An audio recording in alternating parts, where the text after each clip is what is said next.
Hi guys, this is Krishna Pardhe once again with a superb and fabulous video. Friends, आज का ये video start करने से पहले आपको मैं बताना चाहूँगा कि इन दिस 45 डेज सीरीज मेरा प्लान नहीं था कि मैं इस वीडियो को लेकर आऊँ, पर on demand of student I have came with this video and this is going to be the superb video. आज तक आपने यूट्यूब पर ऐसा वीडियो नहीं देखा होगा जिस एक ही वीडियो में आपको इंग्लिश में आने वाले हर तरह के sentence, different type of sentences जिनका एक इंग्लिश कम्युनिकेटर यूज़ करता है, वो सारे सेंटेंसेस मैं क्लियर कराने वाला हूँ इस वीडियो के माध्यम से। One more thing is there कि आज हम दोनों तरह के सेंटेंसेस पढ़ेंगे, मतलब कि जिस हिसाब से कंप्लीट ग्रामर में डिफरेंट तरह के सेंटेंसेस बनाए जाते हैं वो यह वीडियो आपको सिखाएगा। साथ ही साथ हमारे साथ तारेश है, आज हम इनकी प्रैक्टिस करेंगे। तो आप फटाफट अपनी नोटबुक के साथ बैठ जाइए, नोटबुक और पेन लेकर, ताकि आप इस कॉन्सेप्ट को अंडरस्टैंड कर सकें, इससे रिलेटेड फॉर्मूलेज को आप लिख सकें और साथ ही साथ आप इसको यूज़ कर सकें। वन मोर थिंग कि वीडियो की क्वालिटी थोड़ी गड़बड़ हो सकती है, आप इसको हाई क्वालिटी पर देखिए ताकि आप इस पूरे कॉन्सेप्ट को अंडरस्टैंड करें। And again I promise you कि अगर आप इस वीडियो को पूरा देखते हैं स्टार्टिंग से लेकर एंड तक, तो आपकी इंग्लिश में आने वाली एक बहुत बड़ी चुनौती यह वीडियो सॉल्व करेगा। वन मोर थिंग, वीडियो थोड़ा लंबा होगा बट आपको इसको एंड तक देखना है so that you can learn this concept. So let's come to the point. आज हम इस 17th क्लास में बात करेंगे टाइप्स ऑफ सेंटेंसेस की। It means in English communication, in written format, in spoken format, हमें जिस भी तरह के सेंटेंसेस का यूज़ करना होता है वो सारे सेंटेंस हम इससे अंडरस्टैंड करें। बिफोर स्टार्टिंग दिस सेशन में आपको बता दूं कि व्हाट इज अ सेंटेंस। तो सेंटेंस का अर्थ होता है वाक्य, और वाक्य का डेफिनेशन सिर्फ यही नहीं होता है कि the group of words is called a sentence. No, a sequential combination of words having a meaning. जब किसी सेंटेंस में वर्डों का ऐसा समूह होता है जो कि एक मीनिंग देता है, उसमें एक सीक्वेंस होता है, that is called a sentence. So English communication में आपको सारे सेंटेंसेस को अगर हम कन्वर्ट करें तो दो तरह के सेंटेंस देखने को मिलेंगे, एक नाउन ओरिएंटेड और एक एक्शन ओरिएंटेड। ऐसे सेंटेंस जिसमें एक्शन होता है वो एक्शन ओरिएंटेड, और जिसमें एक्शन नहीं होता है, सिर्फ किसी चीज़ को डिस्क्राइब किया जाता है, दैट इज नाउन ओरिएंटेड। ठीक है, इनकी फॉर्मेटिंग कैसी होती है that you can learn from the previous sessions. आज हम डिफरेंट टाइप ऑफ सेंटेंस की बात करें। तो अगर मैं टाइप ऑफ सेंटेंसेस की बात करूं तो सेंटेंसेस को दो तरह से डिवाइड किया जाता है, मतलब जिस हिसाब से उसमें वर्ड्स का कंस्ट्रक्शन होता है, मतलब जो अरेंजमेंट है, बड़ा छोटा या किस तरह का मीनिंग दिया जा रहा है, उस आधार पर यदि हम सेंटेंस को डिवाइड करें तो they can be divided into 3 parts. And the first part is simple sentence, the another is compound sentence and the third one is complex sentence. Okay, इनका कैसे यूज़ किया जाता है ये हम अभी लर्न करेंगे। इसके अलावा हम बात करेंगे on the basis of meaning कि सेंटेंस आपका किस तरह का मीनिंग दे रहा है, उस आधार पर सेंटेंसेस को हमने 3 पार्ट में 5 पार्ट्स में डिवाइड किया है। The first one is assertive sentence, the second one is interrogative sentence, the next one is exclamatory sentence, imperative sentence, objective sentence और साथ ही साथ एम्फैटिक सेंटेंस। इनके बिना इंग्लिश अधूरी है। यदि आपको इन सेंटेंसेस का कंस्ट्रक्शन और आपके कम्युनिकेशन में यूज़ नहीं आता है तो आप समझ लीजिए कि आपकी इंग्लिश लर्निंग कहीं ना कहीं अधूरी है। तो आज ये वीडियो आपको सारे फॉर्मेट्स क्लियर कराएगा और इनका यूज़ कैसे किया जाता है इस पर भी हम बात करेंगे और हम प्रैक्टिस भी करेंगे सो that you can get this concept. तो अभी हम सबसे पहले आते हैं कि सिंपल सेंटेंस क्या होते हैं। सिंपल सेंटेंसेस को हिंदी में कहा जाता है सरल वाक्य। कोई भी सरल वाक्य जिसमें कम से कम एक सब्जेक्ट, एक वर्ब और एक ऑब्जेक्ट होता है। समटाइम ये ऑब्जेक्ट मिसिंग भी होता है, कोई बात नहीं, पर उसमें उस सेंटेंस में कम से कम एक सब्जेक्ट और एक वर्ब होता है और ये एक तरह का आइडिया देता है। तो ऐसे सेंटेंस कहलाते हैं simple sentence. You can see the example, I learn English, मैं इंग्लिश सीखता हूँ, he is a good boy, वह अच्छा लड़का है। मतलब इसके आगे पीछे हमको कुछ पता नहीं हुआ, हमको सिर्फ इतना पता है कि मैं इंग्लिश सीखता हूँ और वह एक अच्छा लड़का है। दूसरे तरह के सेंटेंस होते हैं जिसको हम बोलते हैं compound sentence. What are the compound sentence दिए, इनको हिंदी में कहा जाता है मिश्रित वाक्य। ऐसे वाक्य जिनमें एक डिपेंडेंट क्लॉज और एक इंडिपेंडेंट क्लॉज होता है, मतलब कि एक सेंटेंस का तो एग्जिस्टेंस होता है परंतु दूसरा सेंटेंस तभी काम में आएगा जब पहला फुलफिल होगा। तो ऐसे सेंटेंसेस को हम बोलते हैं कंपाउंड सेंटेंस। जब हम अपनी लर्निंग को थोड़ा बूस्टअप करते हैं और जब हम कंजक्शंस लर्न करते हैं तो उसकी मदद से हम कंपाउंड सेंटेंसेस बनाते हैं। You can see the example, as it is holiday I am not going anywhere. चूँकि आज छुट्टी है इसलिए मैं कहीं नहीं जा रहा, इसलिए मैं कहीं नहीं जा रहा। अगर कोई व्यक्ति सिर्फ ये बोले कि I am not going anywhere तो हम क्वेश्चन पूछेंगे ना, क्यों नहीं जा रहे भाई कहीं। ओके, तो हमने बताया कि एज इट इज़ हॉलीडे। तो जब ये इंडिपेंडेंट क्लॉज और डिपेंडेंट क्लॉज टुगेदर आते हैं तभी उस सेंटेंस का कंस्ट्रक्शन होता है। ऐसे सेंटेंस कंपाउंड सेंटेंस कहलाते हैं। और the third kind of sentence is called the complex sentence. इन्हें मिश्रित या जटिल वाक्य कहा जाता है। ऐसे वाक्य जो दो या दो से अधिक सिंपल सेंटेंसेस के कॉम्बिनेशन से बनते हैं एवं इनमें कंजक्शन का यूज होता है, they are called the complex sentences. You can see the example. Okay, एक ही सेंटेंस में बताऊंगा जिसमें 4 सेंटेंस है।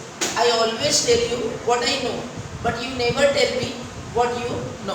मैं आपको हमेशा वो बताता हूँ जो मैं जानता हूँ, पर आप मुझे वो कभी नहीं बताते जो आप जानते हो। इट मीन्स इस छोटे से सेंटेंस में 4 सेंटेंसेस का कंस्ट्रक्शन है। तो as a new learner friends, हम स्टार्टिंग में सिंपल सेंटेंस बनाते हैं। जब हमारा लेवल और अपग्रेड होता है तो हम कंपाउंड सेंटेंस की ओर जाते हैं, और जब हम फ्लुएंसी की ओर जाएंगे तो आपको कॉम्प्लेक्स सेंटेंसेस बोलना होगा। आइए अब हम बात करते हैं कि on the basis of meaning हमने बताया कि there are 6 kind of sentences.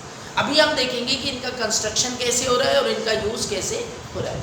तो हमारा जो पहले तरह का सेंटेंस है इसको हम बोलते हैं असर्टिव सेंटेंस या it is called the declarative sentence. इसके 2 नाम हैं, असर्टिव या डिक्लेरेटिव। दोनों का ही अर्थ होता है साधारण वाक्य, या एक तरह का सरल वाक्य होता है जो 2 तरह के सेंटेंसेस प्रोड्यूस करता है। या तो असर्टिव में अफर्मेटिव सेंटेंस इंक्लूड होते हैं या तो नेगेटिव। ओके, किसी भी सेंटेंस को यदि हमें अफर्मेटिव बनाना है, what is affirmative sentence?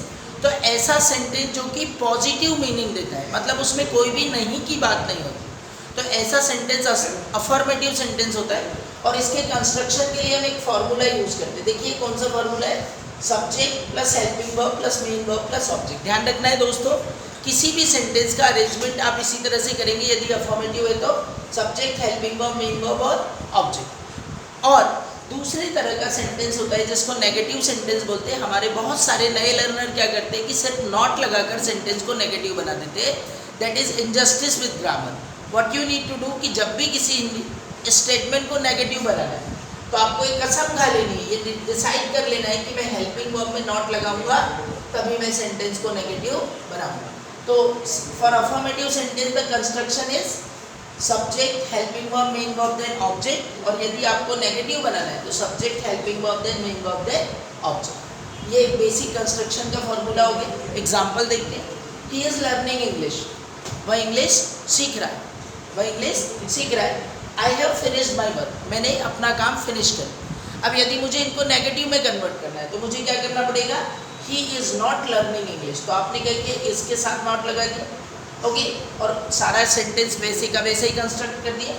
I have not finished my work, मैंने अपना काम फिनिश कर दिया। तो दोस्तों इस स्लाइड से आपको ये ध्यान रखना है कि जब भी हम किसी स्टेटमेंट को नेगेटिव बनाए तो गॉड प्रॉमिस, कसम खा लो कि हेल्पिंग वर्ब के साथ नॉट लगेगा तो ही सेंटेंस नेगेटिव बनेगा। ओके, अब हम दूसरे पड़ाव पर चलते हैं इस वीडियो के। हम बात करेंगे इंट्रोगेटिव सेंटेंसेस की। फ्रेंड्स, ऐसे सेंटेंस इनके बिना इंग्लिश अधूरी है। बिना इंट्रोगेटिव सेंटेंस के हम इंग्लिश बोल ही नहीं सकते। ऐसे सारे स्टेटमेंट जिनका यूज़ हम क्वेश्चन पूछने के लिए अर्थात प्रश्न करने के लिए करते हैं उन्हें इंट्रोगेटिव सेंटेंस बोलेंगे। और जो आपने अफर्मेटिव और नेगेटिव सेंटेंस अभी सीखे उनका यूज़ हम आंसर देने के लिए करेंगे। तो इंट्रोगेटिव, हमारे कम्युनिकेशन में 2 तरह के इंट्रोगेटिव सेंटेंस आपको देखने को मिलेंगे। One is yes no interrogative and another one is WH word interrogative. Yes no interrogative क्या डेफिनेशन है कि इन हिंदी ऐसे वाक्य क्या से शुरू होते हैं और जिनका उद्देश्य हाँ या ना जानना होता है, और इंग्लिश में इन्हें हेल्पिंग वर्ब से शुरू किया जाता है। तो friends, one thing you remember कि ऐसा कोई भी क्वेश्चन या कोई भी बात जो आप हाँ या ना में जानना चाह रहे हो तो आपको उसको किसके आधार पर पूछना है, यस नो इंट्रोगेटिव के आधार पर। और उस सेंटेंस को बनाने के लिए हम एक फॉर्मेटिंग का यूज़ करेंगे कि हमारा सेंटेंस हेल्पिंग वर्ब से शुरू होगा, फिर हम उसमें सब्जेक्ट लगाएंगे, then we go for main verb, then we object. आपको करना कुछ नहीं है। अफर्मेटिव सेंटेंस में सब्जेक्ट हेल्पिंग वर्ब होता है, आपको इसमें हेल्पिंग वर्ब को पहले निकालना है। ठीक है, अब देखिए उसी सेंटेंस को कि मुझे बोलना है कि क्या वह इंग्लिश सीख रहा है, तो क्या बनाए, इज ही लर्निंग इंग्लिश, क्या वह इंग्लिश सीख रहा है। Have you completed your homework, क्या आपने अपना होमवर्क कंप्लीट कर लिया। तो इसका आंसर आप या तो यस में देंगे या तो नो में। Yes I have completed my homework, no I have not completed my homework. तो फ्रेंड्स, अगर कोई भी ऐसा हिंदी स्टेटमेंट जो क्या से शुरू हो उसका ट्रांसलेशन आप हेल्पिंग वर्ब से करें। अब दूसरे तरह के हमारे इंट्रोगेटिव सेंटेंस होते हैं जिन्हें हम WH वर्ड इंट्रोगेटिव कहते हैं। ऐसे वाक्यों में WH वर्ड जैसे क्या, कौन, कब, कैसे सेंटेंस के किसी भी भाग में आते हैं और इंग्लिश में इन्हें बनाने का एक फॉर्मेट होता है कि WH वर्ड और उसके बाद हेल्पिंग वर्ब। फिर कसम खानी है एक और आपको कि जब भी किसी स्टेटमेंट को WH वर्ड क्वेश्चन के रूप में कन्वर्ट करना है तो WH वर्ड के बाद क्या लगेगा, helping verb, then subject, then main verb, then object. अर्थात WH वर्ड के तुरंत बाद आपको हेल्पिंग वर्ब लगानी ही लगानी है। ये WH वर्ड कैसे होते हैं, क्या होते हैं, ये हम प्रीवियसली एक वीडियो अपलोड कर चुके हैं जो आपको इसका आइडिया देगा ही। एग्जाम्पल लेते हैं, why are you learning English. हमें किसी से पूछना है कि आप इंग्लिश क्यों सीख रहे हैं। बहुत सारे लोग बोलते हैं why you learning English. No friends, why are you learning English. आप कोई भी रीज़न बताइए कि I am learning English for developing my personal. How have you completed your work, आपको जो काम दिया था आपने उस काम को कैसे किया। सो हाउ के बाद किसका यूज हुआ, have. How have you completed your work. So WH word दो तरह के इंट्रोगेटिव होंगे। WH वर्ड को बनाने के लिए आपको WH वर्ड लर्न करना है और उसके तुरंत बाद आपको हेल्पिंग वर्ब लगानी है। ये कंस्ट्रक्शन आपको ध्यान रखना है फ्रेंड। तो ये दूसरे तरह के हमारे बहुत ही बेहद इंपॉर्टेंट सेंटेंस है जो कि इंग्लिश कम्युनिकेशन में यूज हो। नाउ लेट्स कम, हम बात करते हैं तीसरे तरह के सेंटेंस की। ये बहुत ही ईजी सेंटेंस है। आज से आप इनको बोलना शुरू कीजिए, मम्मी से, पापा से, भाई से, बहन से, आपको इन्हीं इंपरेटिव सेंटेंसेस का यूज करके बात करें। ध्यान से देखिए कि इंपरेटिव सेंटेंस को हिंदी में कहा जाता है आदेशात्मक वाक्य। ऐसे वाक्य जिनका प्रयोग आदेश, सुझाव, प्रार्थना, सलाह आदि देने के लिए किया जाता है। अगर मैं सिंपल आपसे बात बोलूँ, इंपरेटिव सेंटेंस अर्थात किसी को कुछ करने का, कहने का सेंटेंस और किसी को कुछ करने से मना करने का सेंटेंस। जब भी आपका उद्देश्य ये हो कि मैं जो बोल रहा हूँ वो काम सामने वाला करे तो आपको इंपरेटिव सेंटेंस की मदद लेना है। यदि आप उसको करने का कह रहे हैं, यदि आप पॉजिटिव बोल रहे हैं तो आप उसको मेन वर्ब के फर्स्ट फॉर्म से शुरू करेंगे, ऑब्जेक्ट लगाएंगे उसमें और फिर हम कॉम्प्लीमेंट लगाएंगे। मतलब V1 से शुरू कीजिए, जो काम आप बोल रहे हो उस काम को बोलिए, फिर ऑब्जेक्ट लगाइए और कॉम्प्लीमेंट। और यदि मना करना है तो डोंट से शुरू कीजिए, V1 लगाइए, ऑब्जेक्ट लगाइए और कॉम्प्लीमेंट लगाइए। एग्जाम्पल देखते हैं, जैसे मुझे बोलना है कि यह काम करो, सो हम बोलेंगे डू दिस वर्क।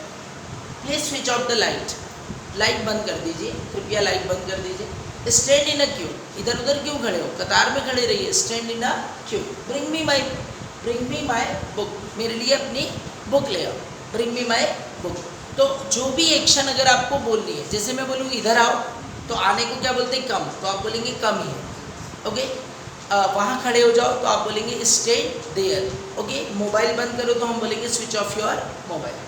अगर आपको किसी को मना करना है तो डोंट से बोलिए, डोंट टच माई मोबाइल, मेरा मोबाइल मत छुओ, okay. Don't go there alone, वहाँ अकेले जाने की बिल्कुल ज़रूरत नहीं है, जाना ही नहीं है अकेले, don't go there. Don't mess with him, उससे भिड़ो मत भाई, डोंट मैस विथ हिम, उससे भिड़ना नहीं है आपको। डोंट गो विदाउट हेलमेट, वहाँ बिना हेलमेट के नहीं जाना है, ओके। वहाँ बिना हेलमेट के मत जाओ। तो जब हम मत या नहीं की बात करेंगे तो इंपरेटिव सेंटेंस का क्या बनेंगे, नेगेटिव, और उसको स्टार्ट हम डोंट से। ये तो हो गया दोस्तों थर्ड काइंड ऑफ सेंटेंस। अब हम लेकर आए आपके लिए फोर्थ काइंड ऑफ सेंटेंस जिसके बिना भी हमारा इंग्लिश अधूरा है। That is called the exclamatory sentence. Exclamatory sentence कहलाते विस्मयादि बोधक वाक्य। विस्मयादि बोधक वाक्य ऐसे वाक्य जो किसी अचानक आए भाव को या सडन फीलिंग को एक्सप्रेस करते हैं, ओके। हमारे जीवन में कई सारी ऐसी एक्शंस होती है जो प्री प्लान्ड नहीं होती, ओके। आते आते मान लीजिए पैर में कांटा चुभ गया, ओके, तो हमारा स्टेटमेंट कुछ और हो जाएगा जिसके लिए आप सोच के नहीं आए। तो कोई भी ऐसा स्टेटमेंट जो कि सडन फीलिंग को एक्सप्रेस करने के लिए किया जाता है वो एक्सक्लामेटरी सेंटेंस कहलाते हैं। हमारे इंग्लिश में दो तरह के एक्सक्लामेटरी सेंटेंस होते हैं, एक तो स्टार्टिंग बाय WH वर्ड जिसमें या तो हम उसको हाउ से स्टार्ट करते हैं या तो व्हाट से स्टार्ट करते हैं, और दूसरे होते हैं स्टार्टिंग बाय एक्सक्लामेटरी वर्ड। इस कॉन्सेप्ट को ध्यान से पढ़िएगा बेटा, ओके। जब हम किसी चीज़ की किसी विशेषता से सरप्राइज होते और कहना चाहते तो हम यूज़ करते हैं WH वर्ड। जैसे मैं बोलूँ how big is the hall, आपने हमें किसी हॉल में ले गया और हमने देखा अरे वाह कितना बड़ा हॉल है, how big is the hall, how dangerous was the way, कितने कठिन रास्ते से आए यार, गिर जाते तो कुछ और हो जाता। So how dangerous was the way, what a beautiful picture यार, कितना शानदार पिक्चर है, what a beautiful picture, what a tremendous shot. मान लीजिए हम फुटबॉल देख रहे हैं, क्रिकेट देख रहे हैं, किसी ने बेहतरीन शॉट लगाया तो हम बोलेंगे ना व्हाट अ ट्रिमेंडस शॉट। तो जब भी हम किसी की गुणवत्ता के आधार पर प्रभावित होते हैं तो हम व्हाट या हाउ का यूज करते हैं। ओके, कुछ एक्सक्लेमेटरी वर्ड होते हैं, यहाँ पर मैंने लिख रखे हैं हुर्रे, अर्थात जब नाचने वाली खुशी हो, बेहद खुशी हो तो यू कैन यूज हुर्रे। जब हम दुखी होते तो हम यूज़ करते अलास का, अलास दुख को एक्सप्रेस करेगा। जब हम किसी को शाबाश बोलते हैं तो हम किसका यूज़ करते हैं, ब्रावो का। हम किसी चीज़ से आश्चर्यचकित होते हैं जो कि नेगेटिव होता है, उसके लिए ओ का यूज़ करेंगे। पर जब हम आश्चर्यचकित होते हैं और हम पॉजिटिव होते हैं तो for that we use wow. See with the example, we have won the match, तो इसके पहले आपको लगाना होगा hooray, hooray we have won the match. Alas, alas he lost his office key, उसके ऑफिस की चाबी गुम गई, दुख होगा alas. Okay, bravo you won the competition, अरे वाह शानदार तुमने तो कॉम्पिटिशन जीत लिया, ब्रावो का यूज़ करेंगे। Oh I forget my bag there, अरे यार अब तो फिर वापस जाना पड़ेगा, मुझे अपना बैग वापस वहाँ से लाना है क्योंकि मैं अपना बैग भूल गया। तो ये सडन रिमेम्बरेंस है तो हमने ओ का यूज़ किया। Wow, okay, wow you have decorated it nicely, wow यार क्या शानदार आपने इसको सजाया। तो फ्रेंड्स, अपने मनोभाव को, अपनी फीलिंग को एक्सप्रेस करने के लिए इस तरह के सेंटेंसेस का यूज़ कीजिए और अपने कम्युनिकेशन को बूस्ट कर दीजिए। ओके, दो और तरह के सेंटेंस हम पढ़ने जा रहे हैं। अभी हम बात करेंगे ऑप्टेटिव सेंटेंस।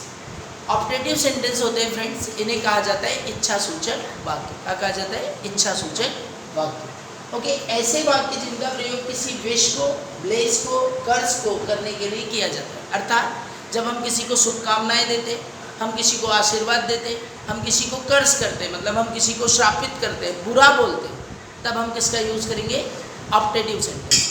दोस्तों, इनको बनाने का एक बेहतरीन तरीका है कि यदि भगवान की मदद लेकर बनाना चाहे तो उस सेंटेंस को बनाइए may God then V one then object then complement. कैसे बनाएंगे, may God then V one then object then complement. और यदि हम खुद के भरोसे उस स्टेटमेंट को कहना चाह रहे हैं, ये मन की बात है, तो इसके लिए you can use may you then V one then object. दोनों के लास्ट में एक्सक्लेमेटरी मार्क लगाना है। जैसे मैं बोलूँ कि मे गॉड हेल्प यू, भगवान आपकी मदद करे, may God help you. May God bless you with all the happiness, भगवान आपको जीवन की सारी खुशियाँ दे। May God bless you with all the happiness. May God punish him for his deeds, भगवान उसको उसके कामों की सजा दे, उसके कर्मों की सजा दे, उसने जो गलत काम किया उसकी सजा दे। May God punish him for his deeds. Okay, may you से भी बोल सकते हैं आप, मे यू लिव लॉन्ग। किसी को अगर आपको ज़्यादा उम्र बढ़ानी है तो आप क्या बोलेंगे, may you live long. May you succeed in your life, तुम अपने जीवन में सफल हो जाओ। Okay, may you get everything what you desire, भगवान तुमको वो सारी चीज़ें दे दे जो तुम्हारी इच्छा है। May God may you get everything what you desire. May you get a good job, भगवान तुमको अच्छी जॉब दे। ओके, एक्सक्लेमेटरी मार्क हम भूल गए, आप लगा दीजिएगा पर। Is it?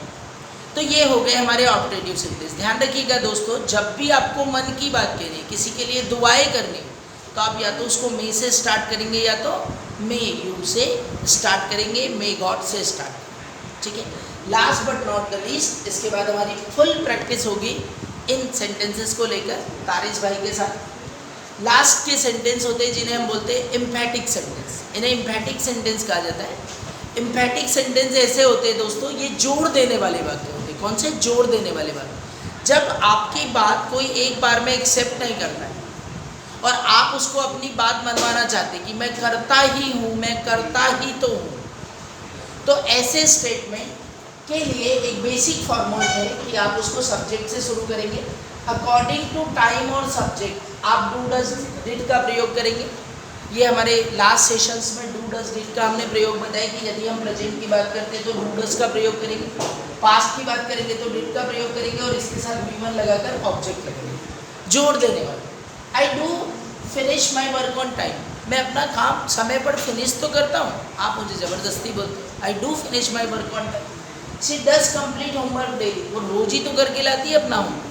वह रोज ही अपना होमवर्क करती है। She does her homework daily. I did suggest you, अरे मैंने तुम्हें सजेस्ट किया तो था, तो आपने सजेस्ट के पहले डिड लगाकर उसका और प्रभाव बढ़ा दिया। I did suggest you. I do help my friends, भाई मैं अपने दोस्तों की हेल्प करता तो हूँ, आप ऐसा क्यों बोल रहे हो कि आप अपने दोस्तों की मदद नहीं करो। तो जब किसी को अपनी बात के लिए कन्विंस करें, दोस्तों यदि आपने इन 6 टाइप ऑफ सेंटेंसेस पर कमांड बना ली तो आप निश्चिंत हो जाइए कि इंग्लिश आपके मुंह से निकलेगी, आप सोचोगे और स्टेटमेंट कन्वर्ट होगा and you will be fluent in English. बस इन सेंटेंसेस पर मास्टरी बनाइए। अब हम तारिश भाई के साथ इन डिफरेंट सेंटेंसेस को लेकर चर्चा करेंगे। Be with me and enjoy the learning. Hi Tarish भाई, how are you? Hello sir, I am fine. Okay, feeling excited? Yes sir. Learn the full concept? Yes sir. Ready to teach? Yes sir. चलिए, good, nice. चलिए कुछ हम sentences exchange करते हैं। I will ask sentences into Hindi और आप इनको English में कन्वर्ट करिएगा, है ना। वाओ, कितना प्यारा नज़ारा है। Hooray! How beautiful the view. Okay, आप सिर्फ इसको ऐसे बता दीजिए, what a beautiful scene, what a beautiful scene. मैं नहीं जा रहा हूँ, I don't go. I am not going. मैं नहीं जा रहा हूँ, आई एम नॉट गोइंग। क्या आप जा रहे हो? Are you going? Are you going? क्या आप मेरे साथ चल रहे हो? Are you going? Coming with me? Are you coming with me? Okay, मैं खुश हूँ। I am happy. मैं खुश नहीं हूँ। I am not happy. क्या आप खुश हैं? Are you happy? ओके, आप खुश क्यों हो? Why are you happy? Why are you happy? भगवान आपका भला करे। May God bless you. May God bless you. भगवान आपका भला करे, मे गॉड ब्लेस यू। बैठ जाओ। Sit here. ओके, मेरे साथ आओ, Come with me. मेरी मदद करो। Help me. उसकी मदद मत करो। Don't help this. Okay, don't help him, उसके साथ मत जाओ। Don't go him. Okay, don't go with him. Okay, मेरा काम पहले करो। Please do my work first. First, do my work first. Okay, सभी की मदद करो। Help all. Okay, help everyone. Okay, okay, उसकी बुक हो गई। His book was missing. Okay, his book missed, पर दुख होगा ना, तो कैसे एक्सप्रेस Alas. करें? Alas his book book was was missed. Alas his book was Missed. Missed. Okay, हमारी टीम मैच जीत गई। Our team win the match. Okay, hooray, hooray. Hooray, our team win the match. Okay, our team has won the match. Okay, किसी को शाबाशी देनी है तो उसके लिए क्या यूज करते हैं? Bravo, Bravo. है ना। तो आप किसी को बोल रहे हैं कि वाह शाबाश, आपने ऐसे कंपटीशन में फर्स्ट प्राइज लिया। Bro, you get a first prize on this competition. Bravo, you got first prize in this competition. Okay, आपको कहना है कि मैं रोज स्कूल जाता तो हूँ। I go school daily. I do go school daily. Okay, वो अपना होमवर्क करती तो है। She does his work daily. Okay, she does her homework daily, या she does finish her homework daily. Okay, मैं पूछूं कि आप क्या कर रहे हो? What are you doing? आप कहाँ जा रहे हैं? Where are you go? Okay, आप मिरेकल क्यों आते हो? Why are you come to miracle? Why do you come to miracle? आप मिरेकल क्यों आते हो? Why do you come to Miracle. Miracle? Okay, मैं आपसे बोलूँ कि पेड़ बचाओ, Save the trees. Save the tree, पानी बचाओ। Save the water. ओके, खूब पेड़ लगाओ, Plant more trees. Plant more and more trees. Okay, मैं आपसे बोलूँ कि भगवान आपको ये परीक्षा पास करा दे। May God pass you in this exam. May you pass this exam. जब आप मे भी बोलते हो तो भगवान की मदद ही मिलती है उसमें, है ना। Yes. May you pass this Exam. Okay, आपने बहुत कॉमनली सेंटेंस सुना होगा कि आपकी यात्रा सफल, सुखद और मंगलमय हो। Have your journey is. Okay, देखिए ये कामना है तो आपको मे को नहीं मिलना है ना। May you have a safe and comfortable journey. May you have a safe and comfortable journey. So friends, I think you have enjoyed this discussion. हमने बहुत सारे सेंटेंसेस की प्रैक्टिस की। आप भी बस इन्हीं सेंटेंस पर कमांड बनाइए, इंग्लिश आपकी मुट्ठी में होगी। It's my promise. अगर वीडियो अच्छा लगा है तो like, share and subscribe. Next video में किसी नई थीम के साथ। Thank you, all the best.